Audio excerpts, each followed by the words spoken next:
백성들이 사울을 칭송할 때는 사울은 천천을 죽였다 하고 칭송하고, 다윗을 칭송할 때는 다윗은 만만을 죽였다고 칭송하니까 사울이 볼 때 다윗은 나보다 10배 더 크네. 그럼 저 가만히 두면 제가 내 나라를 빼앗는 것 외에 더 뭘 하겠어? 이게 시작입니다. 이걸 시작으로 해서 다윗을 죽이려고 한 겁니다. 여러분, 어떤 지도자가 뛰어난 지도자이겠습니까? 자기보다 유능한 사람을 쓰는 사람입니다. 세상의 어느 지도자가 이 세상의 모든 사람보다 모든 면에서 가장 뛰어날 수 있습니까? 그런 지도자는 없습니다. 지도자에게는 통솔력이 있으면 되고, 자기보다 유능한 사람을 많이 거두어서 그들을 통솔해서 나라를 이끌어가는 지도자, 그 사람이 유능한 지도자입니다. 여러분, 사울왕 자기는 천천인데 내 부하는 만만이다. 그러면 그 사울은 얼마나 유능한 지도자입니까? 그런데 사울은 그렇게 생각하지 않았습니다. 사울이 자기 장자 요나단, 그 요나단은 다윗과 절친이었습니다. 그 장자 요나단에게 이렇게 말합니다. 사무엘상 20장 31절입니다. 이새의 아들 다윗이죠. 다윗이 땅에 사는 동안은 너와 내 나라가 든든히 서지 못하리라. 그런즉 이제 사람을 보내어 그를 내게로 끌어오라. 그는 죽어야 할 자이니라 한지라. 지금 사울은 뭘 생각하냐? 자기가 죽은 뒤에 자기 장남이 자기를 이어서 왕위에 오르지 않겠습니까? 그런데 저렇게 유능한 다윗을 살려두면 네 왕위와 나라가 절대로 튼튼할 수가 없다. 위험하다. 그러니까 지금 무슨 수를 쓰든지 다윗을 내 앞으로 끌고 와라. 내가 죽여버릴게. 이걸 여러분 요즘 이야기로 대체해서 이야기한다면 이런 얘기입니다. 어떤 학교 다니는데 자기 아들이 시험만 치면 2등밖에 못해요. 그러니까 자기 아들을 불러놓고, 아들아, 저 1등 하는 애하고 니하고 같은 시대를 살아가는 한 절대 네가 편할 수 없다. 1등 하는 쟤 무슨 수를 쓰든지 우리 집에 데려와라. 내가 없애버릴게. 여러분, 사울이 어떻게 이런 얘기를 할까요? 스스로 하나님의 자리에 앉아서 권력에 눈먼 자기 집착의 웅덩이에 빠졌기 때문입니다. 자기는 아무 능력도 없으면서 하나님의 일방적인 선택에 의해서 왕이 된 사람이 그 다음 왕도 하나님께 맡길 줄을 알지 못하고 유능한 자기의 충신을 지금 죽이려고 하는 겁니다.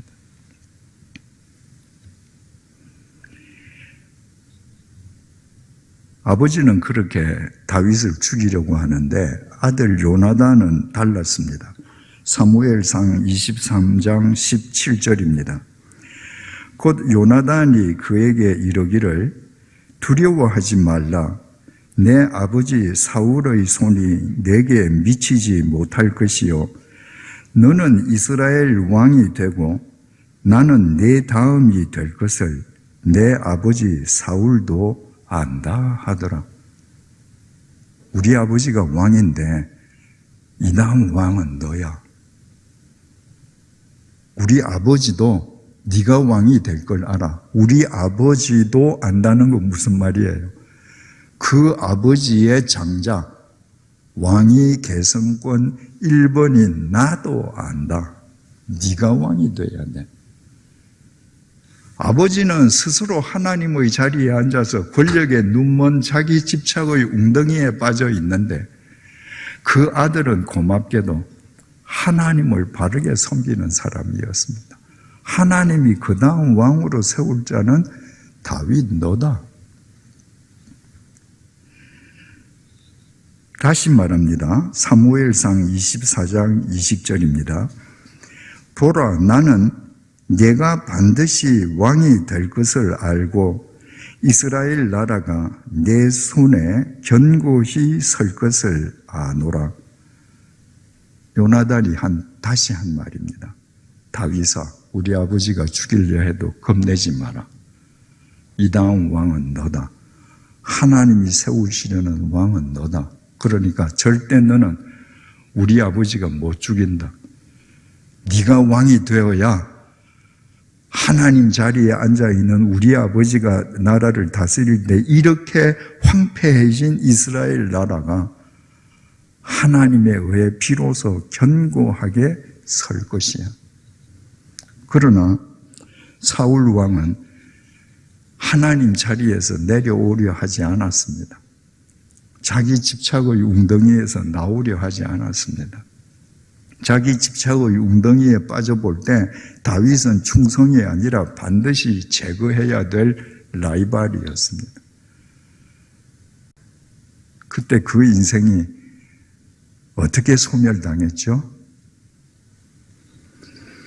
사무엘상 31장 1절부터 6절입니다. 블레셋 사람들이 이스라엘을 침해 이스라엘 사람들이 블레셋 사람들 앞에서 도망하여 길보아 산에서 엎드러져 죽으니라. 블레셋 사람들이 사울과 그의 아들들을 추격하여 사울의 아들 요나단과 아비나답과 말기수아를 죽이니라. 사울이 패전함에 활 쏘는 자가 따라잡으니 사울이 그 활 쏘는 자에게 중상을 입은지라. 그가 무기를 든 자에게 이르되 내 칼을 빼어 그것으로 나를 찌르라. 할례받지 않은 자들이 와서 나를 찌르고 모욕할까 두려워하노라 하나 무기를 든 자가 심히 두려워하여 감히 행하지 아니하는지라. 이에 사울이 자기의 칼을 뽑아서 그 위에 엎드러짐에 무기를 든 자가 사울이 죽음을 보고 자기도 자기 칼 위에 엎드러져 그와 함께 죽으니라. 사울과 그의 세 아들과 무기를 든 자와 그의 모든 사람이 다 그날에 함께 죽었더라. 자기 권력의 웅덩이에서 빠져나오지 못했을 때 사울은 자기가 그토록 긍지를 가졌던 자기 군대, 눈에 넣어도 아프지 않았던 자기의 아들들, 자기 뒤에 반드시 왕이 되리라고 생각했던 자기의 장자 요나단, 그들과 함께 한날 한시 한 곳에서 몰살당했습니다. 작은 웅덩이에 빠진 물이 결국은 썩어 없어지는 것하고 똑같습니다. 여러분, 이 사울 왕의 행태가, 이 사울 왕의 인생 결말이 가만히 들여다보면 아담과 하와와 똑같지 않습니까? 스스로 하나님의 자리에 앉기 위해서 하나님이 먹지 말라 한 선악과를 사탄의 유혹에 빠져서 먹고 스스로 하나님의 자리에 앉아서 자기 마음대로 하려는 자기 집착의 웅덩이에 빠졌다가 신라곤, 에덴 다 잃었습니다. 하나님의 자리에 앉아서 자기 멋대로 하려고 하는 그 웅덩이 속에 있다가 모든 것을 다 잃은 사울이나 아담과 하와나 똑같지 않습니까? 더 중요한 것은 이 아담과 하와나 한날 한시 한 장소에서 모두를 다 잃은 사울이나 바로 우리 자신들의 모습이라는 사실입니다. 우리가 지금 하나님의 자리에 앉아 있죠. 자기 집착의 웅덩이에 빠져서 내가 옳다고 지금 소리 지르고들 있죠. 그 결과가 어떻게 되겠습니까? 아담과 하와 그리고 사울과 다르겠습니까? 하나님의 자리에서 내려오지 않고 자기 집착의 웅덩이에서 벗어나지 않는 한 우리의 결과가 아담과 하와 그리고 사울과 똑같지 않을 것이라고 누가 장담할 수 있겠습니까? 그렇다면 우리가 빠져있는 이 자기 집착의 웅덩이에서 어떻게 빠져나올 수 있겠습니까? 집착하면 눈을 잃어버린다고 그랬죠. 자기 집착의 웅덩이에 빠진 순간에 우리는 다 눈을 잃었습니다. 세상을 바르게 분별하는 눈을 잃었습니다. 우리는 욕망의 눈, 이기심의 눈, 편견의 눈, 이념의 눈, 세상을 분별하는 눈을 잃고 이처럼 나를 망치는 눈을 가지고 살아갑니다. 우리가 이 웅덩이에서 벗어나기 위해서는 내가 이 웅덩이에 집착하느라 상실해버렸던 그 눈을 되찾으면 됩니다. 그 눈을 회복하면 됩니다. 젊은 시절의 바울이 예루살렘에서 200km가 더 넘게 떨어져 있는 다메섹으로 사람들하고 찾아갑니다. 이유는 하나, 그 다메섹에 있는 예수 믿는 사람들을 잡아서 예루살렘으로 연행해 오기 위함이었습니다. 젊은 시절의 바울은 예수 믿는 사람들을 색출, 연행, 투옥시키는 것을 천직으로 삼았습니다.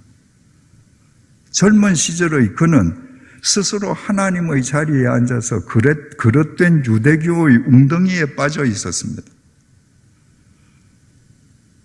그 그릇된 유대교의 웅덩이에 빠져서 세상을 볼 때 죽은 사람이 살아날 수 없는데 그 빈민 나사렛 예수가 죽었다고 부활했다고 떠들고 다니는 예수 믿는 사람들은 전부 이 세상을 미혹해하는 불순분자들이었습니다. 그 사람들은 전부 제거해야 될 대상이었습니다. 그래서 예루살렘에서 200여 킬로미터가 떨어진 다메섹도 바울은 멀게 여기지 않았습니다. 그 다메섹 도상에서 바울이 빛에 사로잡혀서 꼬꾸라졌습니다. 바울의 귀에 음성이 들렸습니다. 바울아, 네가 어찌하여 나를 박해하느냐? 놀란 바울이 물었습니다. 주님, 당신 누구십니까? 그랬더니 주님이 대답했습니다. 나는 네가 박해하는 예수다. 지금 바울은 지금까지 예수가 부활했다고 떠들고 다니는 예수쟁이들은 다 거짓말쟁이라고 생각하고 예수쟁이들을 지금 잡으러 다니는 거거든요. 그 예수가 부활하신 것이 지금 드러난 거예요. 그 예수가 지금 바울을 찾아오셨습니다. 그리고 나는 네가 박해하는 예수다라고 말씀하셨습니다. 바울은 예수를 아예 부정했으니까 예수를 박해한 적이 없습니다. 바울은 예수 믿는 사람들을 박해했습니다. 그런데 예수님께서는 예수 믿는 사람들과 당신을 동일시하셨습니다. 네가 예수 믿는 사람들을 박해한 것, 그것이 곧 나를 박해한 것이다. 그 의미였습니다. 그 말씀을 듣고 보니 바울 자신은 예수님을 수도 없이 박해한 불안당이었습니다. 바울이 그릇된 유대교의 웅덩이에 갇혀 있을 때 자기는 예수쟁이들을 잡아다가 투옥시키는 것을 정의로운 일이라고 생각했습니다. 그런데 예수님을 만나고 보니까 자기가 했던 일이 얼마나 주님 앞에서 추악한 일인지, 그것이 주님을 얼마나 대적하는 일인지 알았던 것입니다. 그날 그 자리에 바울 혼자만 있었던 것이 아닙니다. 분명히 바울 일행이 바울과 함께 있었습니다. 그 일행의 우두머리, 예수 믿는 사람들을 잡아다가 투옥시키는 그 우두머리가 바로 바울이었습니다. 그런데 주님께서는 그 사람들 가운데에서 가장 사악했던 그 바울을 핀셋으로 집어내시듯이 그 바울만 풀러내셨습니다. 이거는 바울의 의가 아닙니다. 바울의 공로가 아닙니다. 바울이 로마서에서 오직 주의 은혜, 주의 공로를 강조하는 까닭은 자기가 그렇게 구원받았기 때문입니다. 중요한 사실은 주님을 만나는 순간에 바울이 시력을 상실했습니다. 지금까지 자기 발로 걸어갔는데 더 이상 자기 발로 걸어갈 수가 없습니다. 시력을 상실했기 때문입니다. 사도행전 9장 8절에서 9절입니다. 사울이 땅에서 일어나 눈은 떴으나 아무것도 보지 못하고 사람의 손에 끌려 다메섹으로 들어가서 사흘 동안 보지 못하고 먹지도 마시지도 아니하니라. 바울이 시력을 상실했습니다. 그 충격이 얼마나 컸던지 사람의 손에 이끌려서 다메섹에 들어가서 사흘 동안 먹지도 마시지도 못했습니다. 여러분, 집착하면 눈을 잃는다 그랬잖아요. 그릇된 유대교의 웅덩이에 갇혀서 자기에게 집착했던 바울은 모든 것을 바르게 분별하는 눈을 상실했습니다. 잘못 보는 눈만 지금 갖고 있는 거예요. 그런 눈이면 차라리 없는 것이 낫다. 그런 눈으로 세상을 볼 바에야 차라리 안 보는 것이 더 낫다. 그래서 시력을 상실했습니다.